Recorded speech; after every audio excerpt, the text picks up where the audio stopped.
Здравейте, господин Христов. Аз се казвам Владимир Николов, вашия оператор, който ще ви взима интервюто.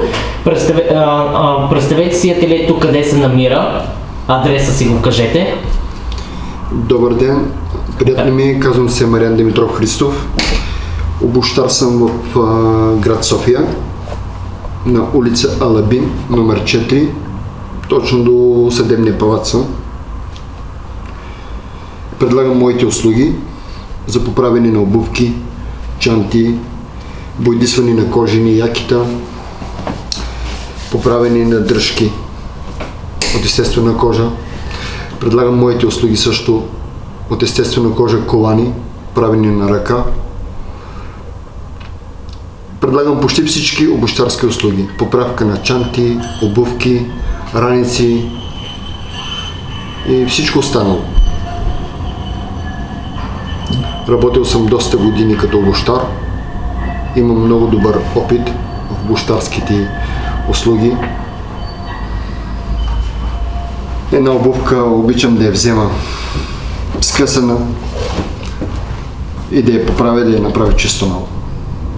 Това е, което го правя с удоволствие, което ми дава удоволствие да работя. Обичам клиентите ми да остават доволни винаги от мене. Не обичам да вдигам цените също. Обичам да бъда на най-ниските цени и на най-доброто качество. Господин Христов, представете си вашите продукти на клиентите до сега, които сте правили и които след мръснат стават чиста обувка. Това са за сега, почти всичко съм свършил и съм го издал. Това е една обувка, която съм я взимал и на много добри клиенти също. Тя е много разклепана, раздрана, скъсана е и в това остава в един много добър вид. Тая обувка, тая обувка е абсолютно същата, по същия начин смачкана, но я поправям, изтегляме с машини специални, отваряме на ръка и опъвам. Тая обувка е също, която беше така, по този начин след не става. Има още за довършване, за полирване и качеството на обувките става по съвсем друг начин. Къде сте били до сега в чужбина и какво сте работили в чужбина?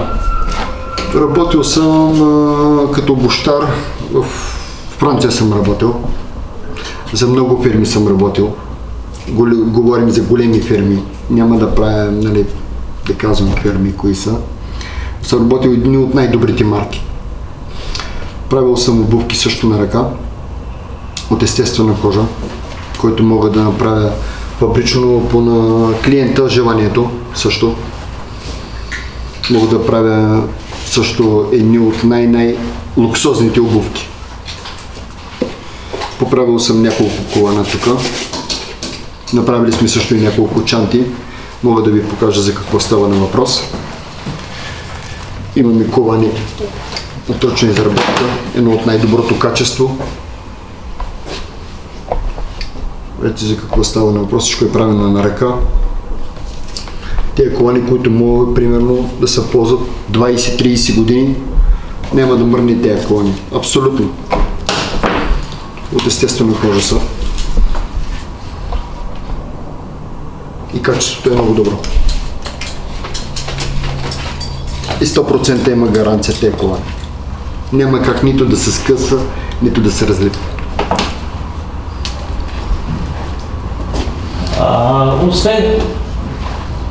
Освен колани, какво друго можете да шиете? Ръчна изработка. Ръчна изработка, също правим чанти. Сега ще ви покажа също една чанта, която я правим.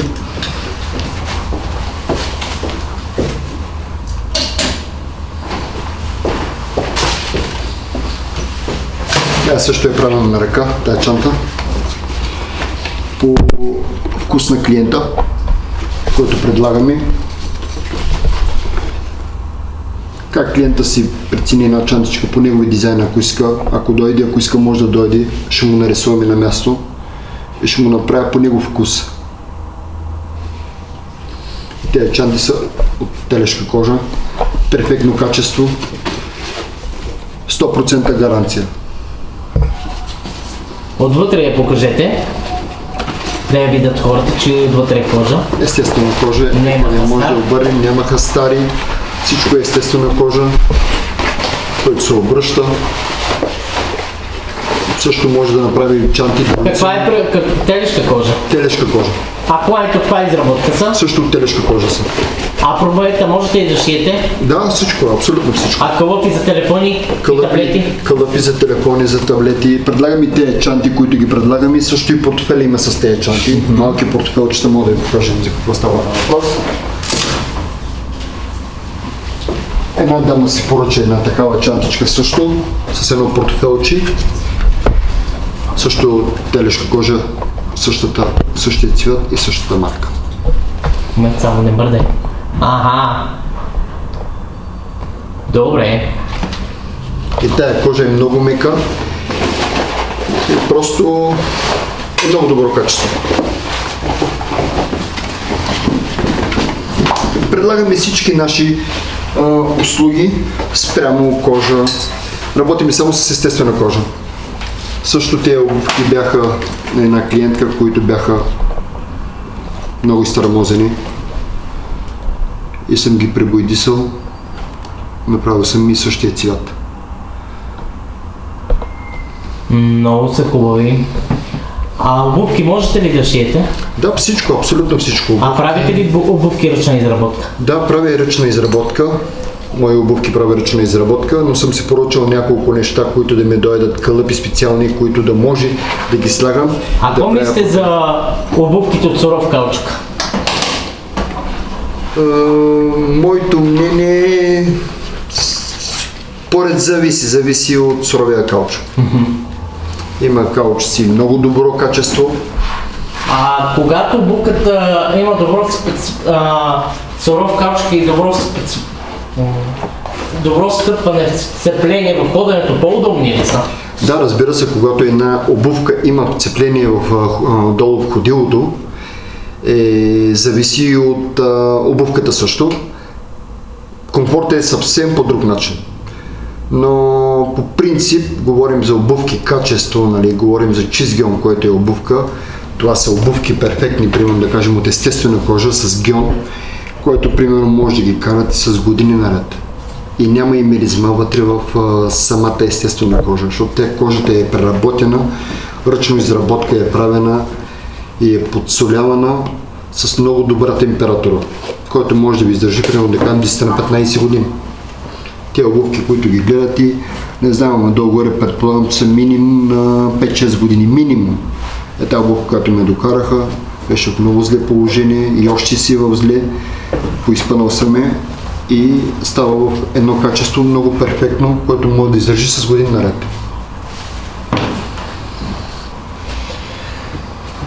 Други въпроси, освен да разкажете за вашия бизнес и като опит като обущар в чужбина? Работил съм, нали ви казвам, доста години съм работил, може би 15 години. От колко години сте в чужбина? В чужбина съм от 25 години. А кога сте... Ела, влез. Не, се продължавам, няма проблем. И върнал съм се, извинявай само една секунда. Здрасти. Дали са готови? Поправени съм ти, обаче искам да останат още малко да засъхнат, поне тая вечер да засъхнат, да може да ги зашия, защото виждаш как бяха отворени тук. Да. Изцеплението, виждаш ли за какво става на въпрос? Да. Имам още за довършване тук да може да го напълним, да стои по-дискретно, разбираш? Добре си. Благодаря. Няма проблем. Ще мина утре или други ден. Добре, няма проблем. Здравейте. Здравейте, имам за получаване. Да, получаваме. Екай, госпожо, тук отзаде. Чакай, то беше отвътре. Да, от вътрешната страна. Да. Не се преценявайте, няма никакъв проблем. Ще ги пробвате, ще видите за какво става на въпрос. Да беше само. Благодаря ви. Заповядайте, госпожо. Благодаря ви. Хубав ден ви желая.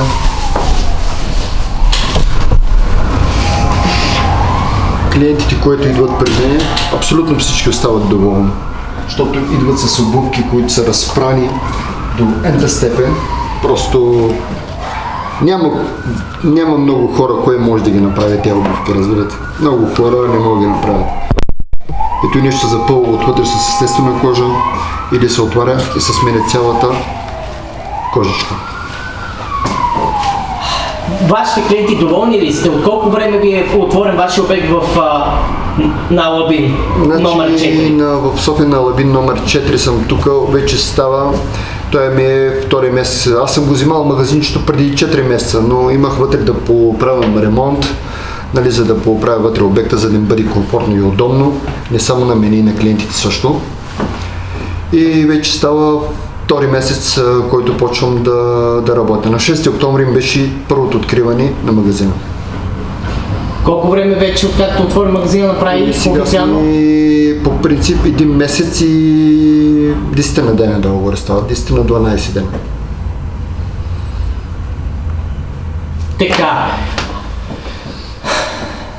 Вашите клиенти са доволни от вашите продукти, Да, нали? всеки един клиент до сега, който е влязъл при мене, почти всичките ми клиенти, няма човек, който да ме е обидил или да не е доволен. Или да ви кажа самата истина, няма и клиент, който да не ми остава примерно да кажем 2 лева или 5 лева или 10 лева или 50 лева да ми оставя повече. Дори една госпожа дойде при мене, която съм ми направил една чантичка, нали, казал са госпожа Катрин.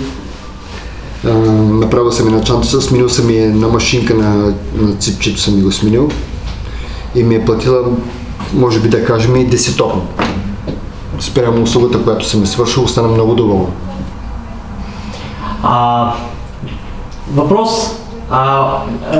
Кажете най-важното нещо за вашите клиенти.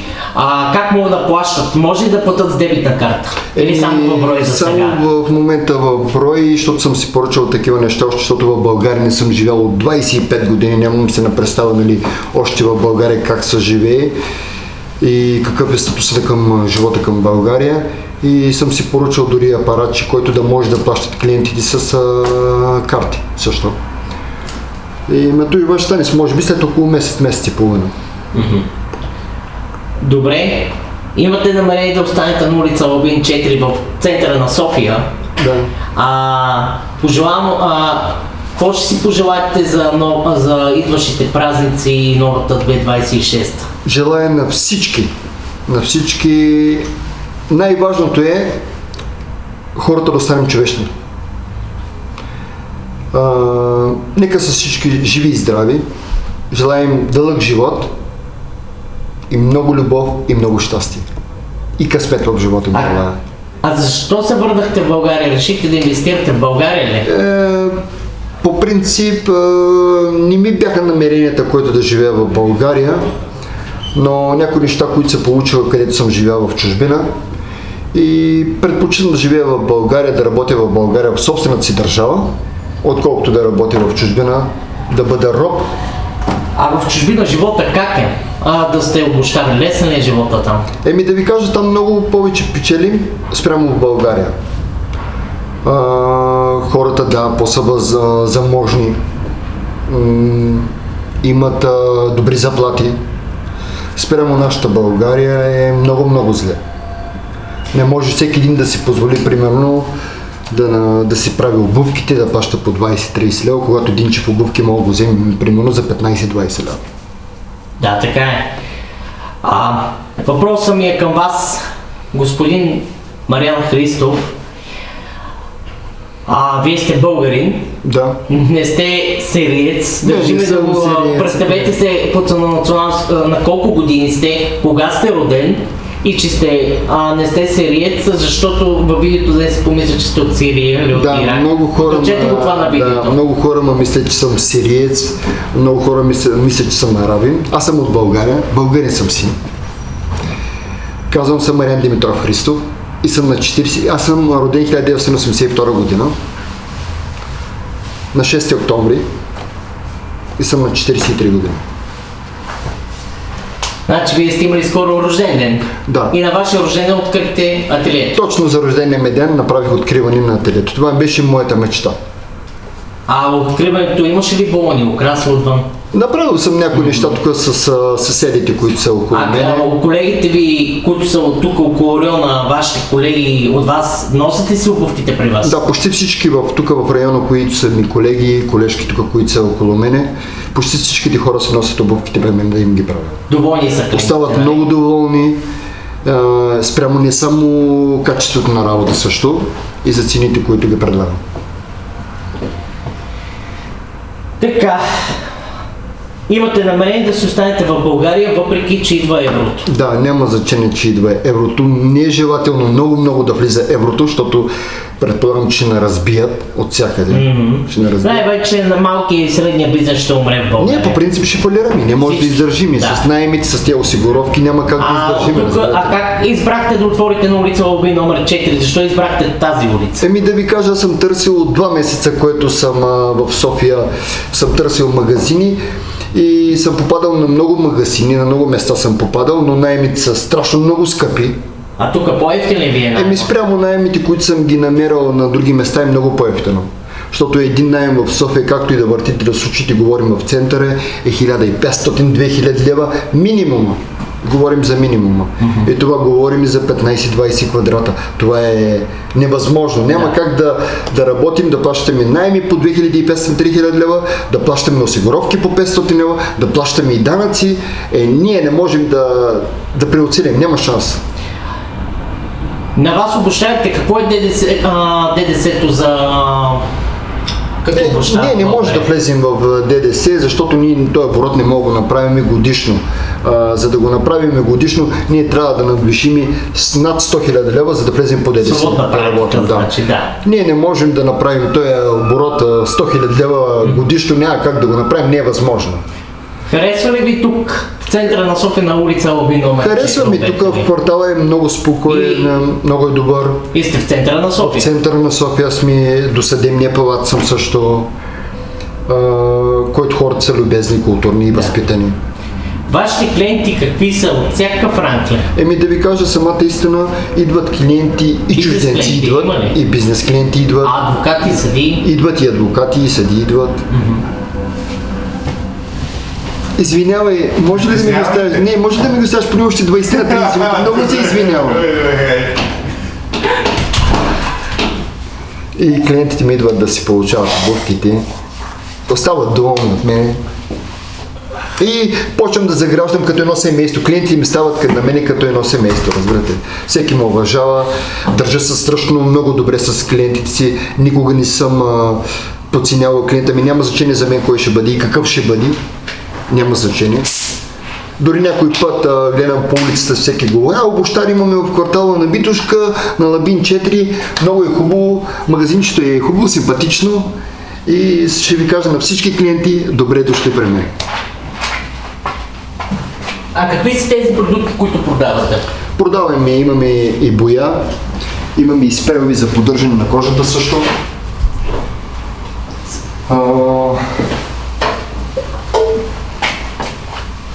Имаме и доста добро качество като боя. Това е специална маса, която може да поддържа също много добре кожата, също може да поддържа. Имаме и бои също. Имаме спрео и специални спрео имаме за поддържане на обувката. Представете да видим спрея рекламата, производителя. Да ви кажем сега, всяка една марка е хубава. Всяка една марка е хубава. Има испанска. Тая боя е също испанска. Много добро качество е, което в България имаме, това е по складовите, което имаме. Нямаме много избор в България. Нямаме френски, такива да кажем препарати, бои, такива работи. Няма. Повечето има немски, испански, турски, китайски, но аз не работя с такива. Повечето работя с испански, които са с тези бои, са всичко испански. Те всичко идват от Испания. И качеството е добро. Спрямо, говорим за... Не говорим, че китайски няма хубави, също има и китайски хубави.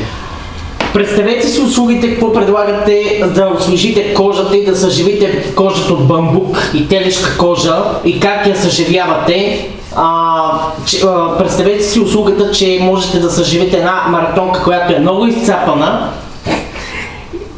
Значи може да ви кажа, за този модел вчера. Да, може да ви кажа също, няма значение каква обувка ще бъде или няма значение каква и маратонка ще бъде. Един обущар, който може да работи, който си знае качеството, може да направи една обувка страшно много перфектна, като да изглежда като чисто нова. Значи в най-лошото състояние да бъде обувката, в най-лошото състояние да бъде един обущар, той трябва да знае какво може да предлага. Примерно било боя, било маса специална за поддържане на кожата, което да омекне кожата и да я полира. Има си много тънкости в обущарските услуги.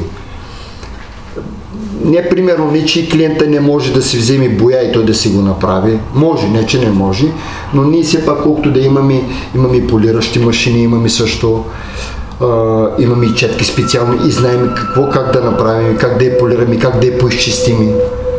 Има също и клиенти, които и те си поддържат също обувките, знаят как да ги поддържат. Сега трябва да ни покажете вътре от майсторското ви ателие как се получава машината, как шиете, да покажете. Ще влеземе с камерата да покажете машината ви. Заповядайте, влезте да видите за какво става на въпрос. Тая ми е машината, която шие. Тази за какво става? Тази машина, която и шие обувки. Трябва да кажем тези обувки, които са сцепени. Те обувки са сцепени тук изцяло. Тук преди да ги почнем да ги шием, първо ги лепим и ги слагаме на машината тук, от вътрешната страна. Чакайте да влезам при вас, да ми покажете, защото е тясно ателието ви. Да. Ето е една маратонка, която е накъсана.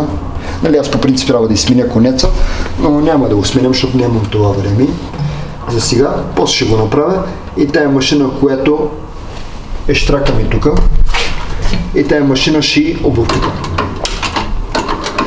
И вече зависи самата обувка или самата маратонка на какво разстояние.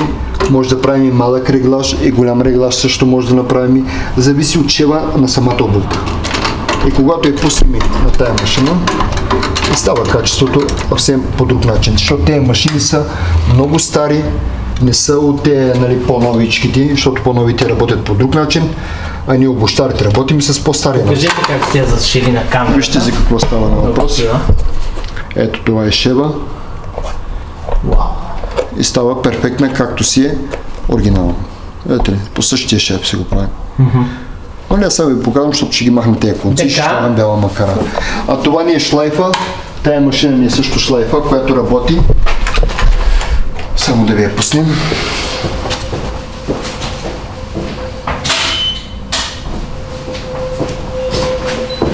Това ни е шлайфа, който шлайфаме обувки, метки и капаци. Примерно да кажем, тези обувки, които ги вземаме, може да ги почистваме тук. Тук се пуска тази машина. Това ни е шлайфа, който шкурим да слагаме подметки и капаци. А това ни е четката, която за почистване на обувки.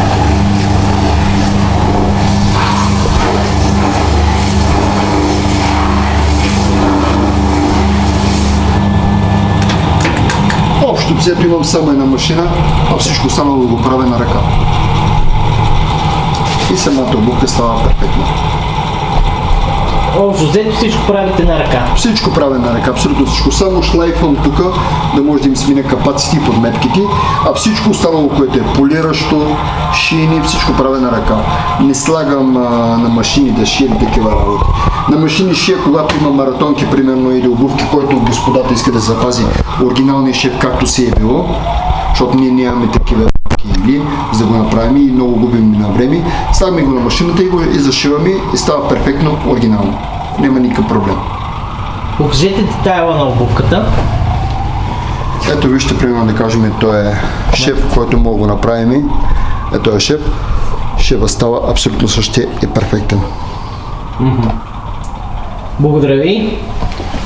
А вие ли си направихте логото обущар на престилката и на рекламата? Много ви е хубаво. Специално, аз съм си го направил. Уникално е. И исках така да бъде това лого. И така съм казал, бях в чужбина, преди да дойда тук и съм казал, ще се направи фирма и ще се казва по принцип обощар. И съм написал тук, че Господ е най-голям. Да. Вярвам на Господ. Чакайте да покажем, да зумнеме, не мърдайте. За мен беше Уникално е, да. това лого. Вие сте единствения в България с такова лого, знаете? Да, от знам. обощарите. И се гордея какво съм си пожелал от Бога, той ми е дал. Аз не искам да ставам Бога. Ясно. Какво си пожелавате си да ви тръгне бизнеса в България? Желая първо на всички хора говорим, няма значение кой и какъв и откъде е. Желая много късмет, много щастие, дълъг живот и помагайте на всички останали, на които можете. Ако не можете да помагате, не дейте да пречите. Аз за това съм писал, че Господ е най-голям и всичко възможно прави. Всичко възможно. Няма значение кой е, какъв е и откъде е.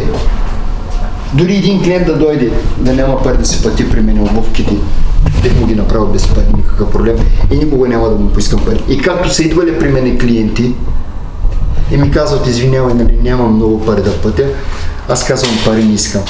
Разбирате ли? Няма значение дали ще ми дадете, дали няма да ми дадете. Правя всичко възможно. Хората, не само клиентите, хората да остават доволни от мен. Не искам да правя лошо на него. Добре.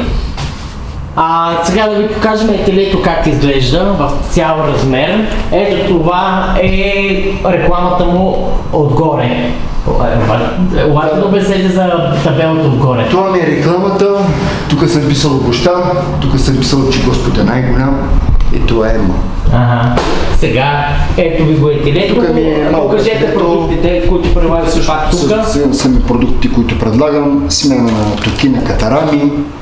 Тук съм го почнал да съм го пооправил, тук са ми раптовите.